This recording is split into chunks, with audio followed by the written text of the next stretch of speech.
नमस्कार, स्वागत है आपका भीम न्यूज इंडिया में। आप देख रहे हैं भीम न्यूज इंडिया। मैं हूं आपका दोस्त विनय कुमार सिंघल।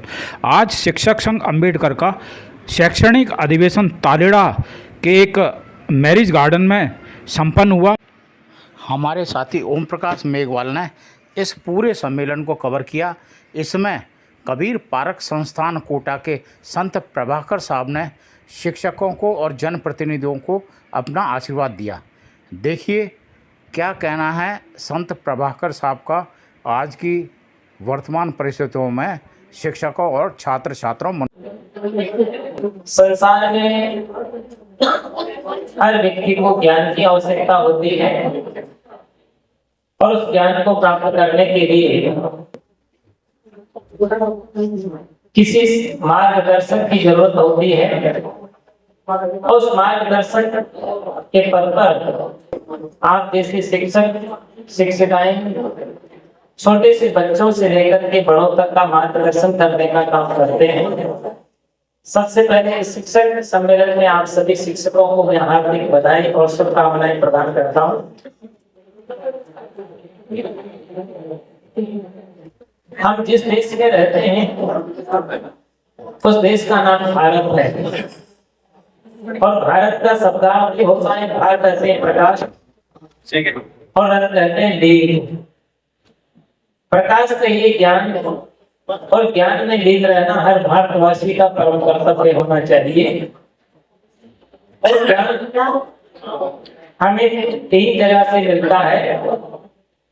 पहला घर, दूसरी पाठशाला और तीसरा समाज। हर व्यक्ति के बनने और बिगड़ने की तीन जगहें हुआ करती है। सबसे पहले जो है तो शिक्षक के रूप में माता पिता होते हैं। गुरु के रूप में अगर माता पिता अच्छे होते हैं, संस्कारवान होते हैं तो अच्छे बने पाते हैं। उससे भी ज्यादा प्रेरणा के स्रोत होते हैं शिक्षक, जिनको अध्यापक कहते हैं। आजकल शिक्षक जाने लगे, अध्यापक जाने लगे, पहले गुरुजी ही कहा करते थे। और सब लोग बच्चों के ही गुरु नहीं मानते थे, पूरे गांव के लोग भी उनको गुरुजी के नाम से ही पुकारा करते थे। आप लोगों का जीवन समाज में एक बहुत महत्वपूर्ण भूमिका रखता है और आपका जीवन एक दर्पण की तरह होना चाहिए। जिस प्रकार से दर्पण होता है तो दर्पण कुछ बोलता नहीं, फिर भी जो है तो उसके सामने जो भी आकर के खड़ा होता है वो अपने चेहरे को संवारने की सीख प्रदान कर देता है। चाहे महिलाएं हो, चाहे बच्चे हो, चाहे बूढ़े हो, चाहे युवा हो, जो भी उसके सामने जाकर के खड़ा होता है वो अपने चेहरे को, अपने जीवन को संवारता है। ऐसे ही आप लोगों का जीवन भी जो है इतना अच्छा और इतना संस्कारवान होना चाहिए और निभ्रांत होना चाहिए ताकि आप दूसरों को भी, जो बच्चे आपके पास में आते हैं उनको भी वो ताकत, वो शक्ति, वो आत्मबल जागृत कर सके, ताकि वो बच्चे आगे चल करके भारत का एक भविष्य बनता है। वो उनमें से आपके तरह से हुए बच्चे, कोई डॉक्टर होता है, कोई मास्टर होता है, कोई इंजीनियर होता है, कोई IAS होता है, या कोई राजनेता होता है, या कोई संत होता है, वो सब आपके द्वारा ही तरह से हुए बच्चे हुआ करते हैं। वास्तविकता ये है उन बच्चों के अंदर में आप लोग शक्ति पैदा करें, आत्मबल जागृत करें, ताकि बच्चों के अंदर में बहादुरी हो, समझदारी हो, शिक्षा के साथ साथ में उनका जो संस्कार भी हो। आज मैं देखता हूँ भारत के अंदर शिक्षा पर बहुत बल दिया जा रहा है, सरकारें भी इसके लिए बहुत काम कर रही है, लेकिन आज की स्थिति हो रही है कि संस्कार विहीन शिक्षा होती चली जा रही है। इसलिए जो है तो हम अपने परिवार को, समाज को, राष्ट्र को ऊंचाई तक पहुंचाना चाहते हैं। तो हमारे लिए जो है तो अच्छी सोच और अच्छे विचार, अच्छी दृष्टि की आवश्यकता है। देश महान कैसे बनेगा? कहा भी गया है कि देश महान नहीं बनता है केवल मोटर कारों से, देश महान नहीं बनता है ऊंचे महल मीनारों से, देश महान नहीं बनता है केवल डायरेक्टर सालों से, देश महान नहीं बनता है केवल तोप तलवारों से, देश महान नहीं बनता है केवल भाषणकारों से, देश महान बना करता है ऊंचे आचार विचारों से। जब तक हमारे जीवन में श्रेष्ठ विचार नहीं आएंगे, निभ्रांत ज्ञान नहीं आएगा और बात फजूल की दूरियों में जब तक हम जकड़े रहेंगे, तब तक हम अपना भी विकास नहीं कर पाएंगे, बच्चों को भी प्रगति की ओर नहीं ले जा पाएंगे। हर बच्चे के अंदर, हर मनुष्य के अंदर बहुत बड़ी ताकत होती है और वो ताकत इतनी होती है कि मनुष्य देखो, अगर उसके अंदर में आत्मबल जागृत होता है तो दुनिया में उसके लिए कोई भी कार्य कठिन नहीं होता है। मनुष्य में अपने आत्मबल को जागृत करने की आवश्यकता है। हमारे यहाँ संत कबीर साहब ने कहा है कि कर पैया बल आपने छाण पिराने आस और जाके आंगन नदियां बहे सो कस मरे प्यास। अगर मनुष्य अपने तेज को, अपनी शक्ति को, अपने आत्मबल को अगर पहचान लेता है तो दुनिया में उसके लिए कोई भी कार्य कठिन नहीं होता है। जे देखिए, मनुष्य जिसको भी छूता है उसी को महान बना देता है। मनुष्य अगर लकड़ी को छू दे तो फर्नीचर तैयार कर देता है, लोहे को छू दे तो ट्रेन बनाकर चला देता है, इस्पात को छू दे तो प्लेन बनाकर उड़ा देता है और एक अनगढ़ पत्थर को छू दे तो हनुमान बना के पूजा लेता है, भगवान बना के पूजा लेता है। लेकिन अगर मनुष्य की नीयत बदल जाए तो वो बेच करके भी सौदा कर जाता है। तो मनुष्य अगर सुधर जाए तो ये देवों का भी महान देव है और बिगड़ जाए तो इस शैतानों का भी शैतान हो जाया करता है।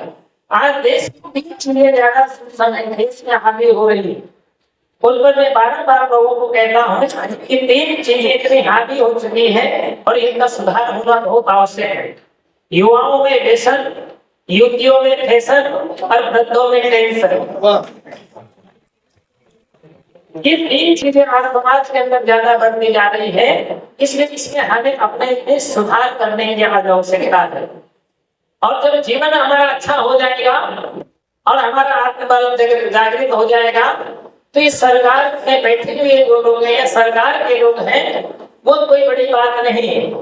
याद रखिए कि सरकार को चलाने वाला कोई और नहीं होता है, आप जैसे लोग ही उसमें हुआ करते हैं। लेकिन लोग अपने कर्तव्य को समझ नहीं पाते हैं, इसलिए लोगों को दूसरों को परेशान करने का काम करते हैं।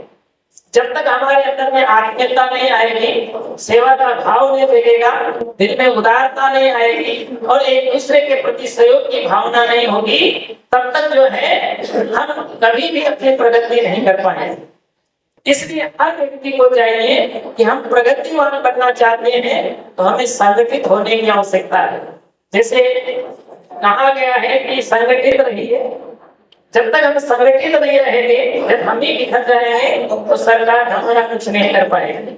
इसलिए हमारे में संगठन की बहुत बड़ी आवश्यकता है और संगठन तभी चला करता है जब हमारे अंदर में निस्वार्थ भावना रहती है।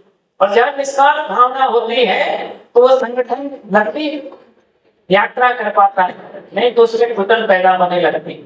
इसलिए जीवन में याद रखिए कि आप सब संगठित रहें और मेहनत करें, संघर्ष करें। अगर तुम ठान लो तारे गगन के तोड़ सकते हो, अगर तुम ठान लो तूफान का तुम मोड़ सकते हो, अगर तुम ठान लो तो विश्व के इतिहास में श्रेष्ठ एक नवअध्याय भी तुम जोड़ सकते हो। तो दुनिया में कोई भी कार्य कठिन नहीं होता है। आज आप लोग अपनी समस्याओं को लेकर के सरकार से अपनी मांग रखते हैं और सरकार कोई अलग चीज नहीं, सरकार को बनाने वाले भी आप ही लोग। अगर आप लोग चाहें तो सरकार जो है तो कुछ समय के बाद ही नीचे आ जाया करती है, ये सब बदलती रहती है, वो अस्थायी पद नहीं है। आप लोगों का पद तो अस्थायी होता है, सरकार में जो बैठे लोग हैं उनके पद अस्थायी नहीं हुआ करते। बस जरूरत है आप संघर्ष करें और जो मेहनत करेंगे, संघर्ष करेंगे तो आप सबकी जो है मांगे वो जरूर पूरी होगी और आपको जो है संगठित रहने की आवश्यकता है। साथ साथ में आप सभी का जीवन सुखद रहे, मंगलमय हो और आप सब प्रगति के आगे बढ़ते रहो। इन्हीं शुभ भावनाओं के साथ मैं अपनी बात को विराम देता हूँ। आज राजा रणजी ने जब मैं नेपाल से आया तो उन्होंने कहा कि गुरु जी हमारे भीम न्यूज़ इंडिया को यूट्यूब पर सब्सक्राइब कीजिए, लाइक कीजिए, शेयर कीजिए, कमेंट्स कीजिए और न्यूज़ अपडेट के लिए बने रहिए, हमारे साथ देखते रहिए। भीम न्यूज़ इंडिया आपका अपना चैनल। आप हमारे